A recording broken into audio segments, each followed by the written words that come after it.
हमारा एक सपना था कि हमारा कुछ ना कुछ गुड़गांव जैसे शहर में हम अपने बच्चों के साथ रह पाए, वो हमारा बिल्कुल नहीं हो पाएगा। हम बिल्कुल जमीन पे आ जाएंगे, हो सकता है कि हम सुसाइड भी कर ले, कोई बड़ी बात नहीं है। कैसे भी करके रोजी रोटी इतनी मुश्किल से हमने कमा के आधी रोटी खा के जब जाके ये लिए, ये लोग आते हैं हम लोग को परेशान करते हैं और बोलते हैं तुम नहीं बनाओगे अपने प्लॉट।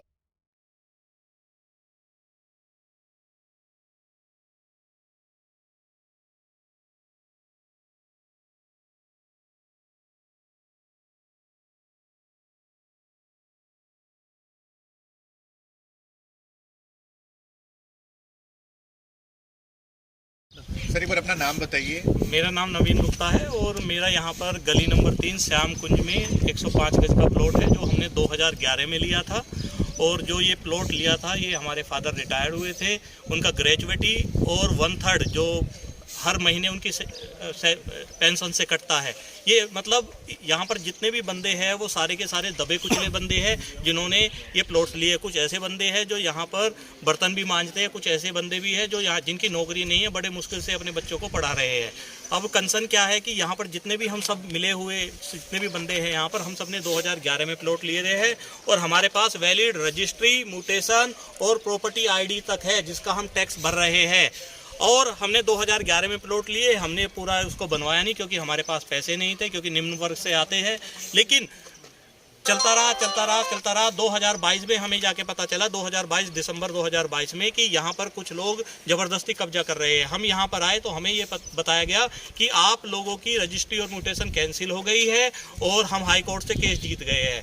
हम इसके लिए फिर तहसील गए, वहाँ पर हमने पता किया तो हमें पता चला हमारी कोई म्यूटेशन कैंसिल नहीं हुई, लेकिन इन्होंने रात ही रात में ये ज़बरदस्ती कब्जे यहाँ पर कर दिए थे। फिर हमने इसके खिलाफ आवाज़ उठाई तो पुलिस वालों ने हमें 107, 151 में हमको कलंदरा में हमारा नाम डाल दिया था। और हम DCP उपासना यादव जी की अदालत में हर महीने जाते थे। हमने DCP उपासना यादव जी को भी कहा, मैम देखिए ये इनका फैमिली मैटर है, आप इनके सारे कॉलोनाइजर्स वगैरह को एक आप ग्रुप पे लेके आइए, जो ये कहना चाह रहे हैं इनकी बातों को सुनिए, ये इनका मैटर यहीं ख़त्म हो जाएगा। देखिए हम एंड यूजर है जिन्होंने प्लॉट लिए, हमारी क्या गलती है? सबको सब कुछ मिल गया, कॉलोनाइजर्स को सब कुछ पैसा मिल गया और हमें क्या मिला? कौन ये दबंग है जिनके ऊपर आप इल्जाम लगा रहे हैं? जो ये दबंग है यहाँ पर जो है जितेंद्र है और जितेंद्र के साथ एक है बंदा अमित। और क्या काम करते हैं लोग? इनका काम प्रॉपर्टी डीलिंग का है। और जो यहाँ पर अब जो सबसे बड़ा स्कैम चल रहा है वो ये चल रहा है कि लोगों से ये कहा जाता है कि आपने जब जो रजिस्ट्री में आपका अमाउंट है आज की डेट में हमें वो प्लॉट दे दो, नहीं तो आप तो अगर दे दोगे तो सही है, आज आपको 5 से 6 लाख रुपए मिल गए, नहीं ऐसा भी होगा कि आपको ये प्लॉट की कोई कीमत ना मिले।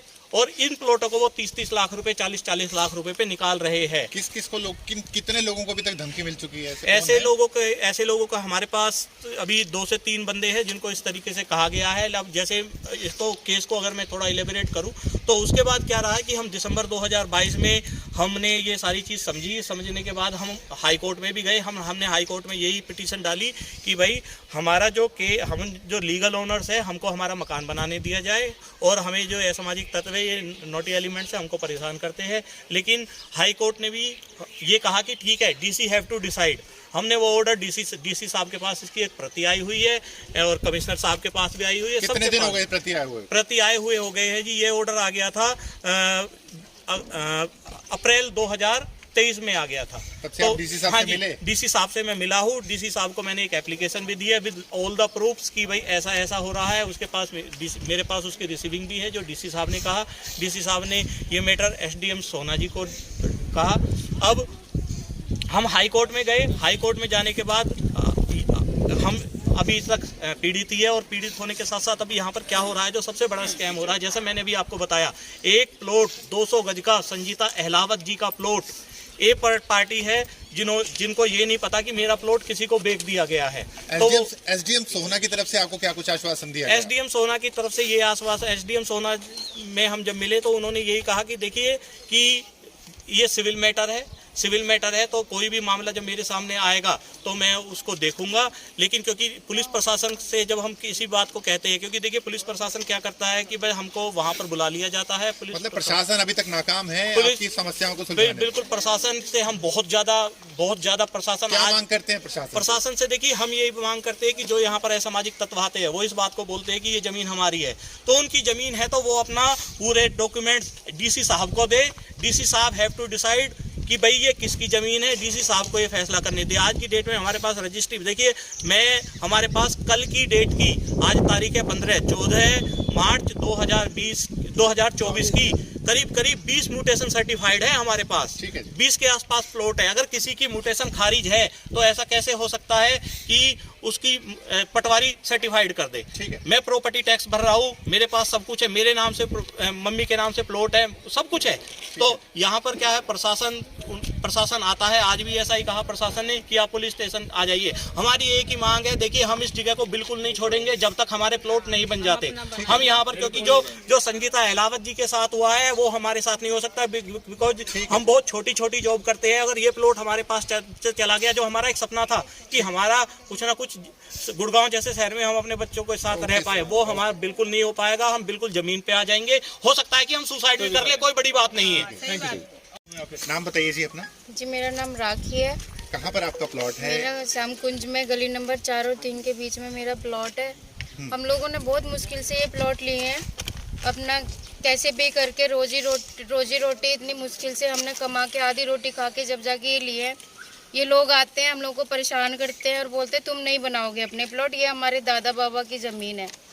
हम ये बोलना चाह रहे हैं कि दादा बाबा की ज़मीन तुम्हारी इतनी सालों से थी, जब से तुमने कभी कुछ नहीं किया।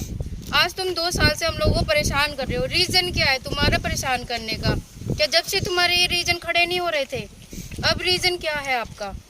ना ही हम ये जानते हैं कि आपका कितनी सालों से हम प्रॉब्लम थी, क्या नहीं थी, हमें नहीं पता। लेकिन अब जो आप कर रहे हो ये गलत कर रहे हो, क्योंकि हमने इस टाइम जो ज़मीन ली है और अपने कैसे भी करके 2 वक्त की रोटी कम खा के जब जाके हम इस ज़मीन के अपने बच्चों के लिए ये घर बनाने के लिए कोशिश करें, लेकिन हमारे ये घर बनने के लिए ये लोग बनने नहीं दे रहे बिल्कुल भी। ठीक है। विमला देवी। क्या मामला है वो तो बताइए। सर मेरा प्लॉट भी 3 नंबर गली में है। मैंने तो 10 साल पहले प्लॉट लिया था 2014 में। मेरी बाउंड्री थी 6 फीट की, उन्होंने जेसीबी लाके पूरी बाउंड्री तोड़ दी मेरी। मेरे हस्बैंड सीआरपी में है, फौज में, श्रीनगर छत्तीसगढ़ जैसे में नौकरी करते हैं। ऐसे कैसे करके हमने 2 पैसे कमा के ये प्लॉट लिया था। आके ज़बरदस्ती कब्जा कर रहे हैं उनमें। बोला तुम्हारा है ही नहीं है। 40 साल से उनका केस चल रहा है। बोला आज से 10 साल पहले कहाँ गए थे कि जब हमने प्लॉट लिया तब कहाँ गए थे ये लोग कि हमारा ज़मीन है बोल के। अभी प्रशासन की तरफ से आपको कोई रिप्लाई नहीं मिलता। हमें इतना 1 साल 1.5 साल हो गया। हम आज पुलिस चौकी आ जाओ, आज कौन सी थाना आ जाओ, आज कमिश्नर हो पे। हमें 6 महीने तक वहाँ पेशी लगा दी उन्होंने। 6 महीने तक हम डेट पे गए वहाँ। लगभग कितने ऐसे लोग हैं जिनके प्लॉट पर जबरदस्ती कब्जा किया? 50-60 लोग होंगे। अभी तो 20-25 लोग इकट्ठे हो रहे हैं। 50-60 लोग। ठीक है। यह पूरा एरिया इन्होंने कवर कर रखा है। और जी आप आ जाओ। मैंने श्याम कुंज गली नंबर 4 में एक प्लॉट लिया था 2011 में। वो जिस आदमी से प्लॉट लिया था वो था जितेंद्र डीलर। उस समय उसने दिलवाया था वो। आज जो प्लॉट पर कब्जे हो रहे हैं उसमें भी उसी का हाथ है। तो मैंने उससे कहा कि भाई ये तुमने दिलवाया था तो मुझे बनाने क्यों नहीं दे रहे हो? तो वो कहता है कि हमें भी उस समय नहीं पता था। तो मैंने कहा तुम्हें नहीं पता था तो फिर उस समय तो पाक साहब थी ज़मीन। तो वो कहता है कि आप ऐसा करो, अगर बिकता है तो 5-7 लाख रुपए भेज दो और नहीं तो फिर ये तुम्हारी खारिज हो चुकी है। खारिज पता किया तो कल ही सर्टिफाइड मैं कॉपी लेके आया हूँ उस पटवारी से। तो उसमें तो सर्टिफाइड कर रखा है उन्होंने, वहाँ तो कोई खारिज नहीं है। अभी आगे की क्या रणनीति रहने वाली है आशीष? क्योंकि अब तो प्रशासन भी आपकी मदद नहीं कर रहा, पुलिस वालों की तरफ से कुछ अभी तो हम सारे भाई लोग बहनों लोग इकट्ठे हुए हैं बनाने के लिए कि मिलके बनाते हैं। बाकी देखते हैं आगे क्या होता है।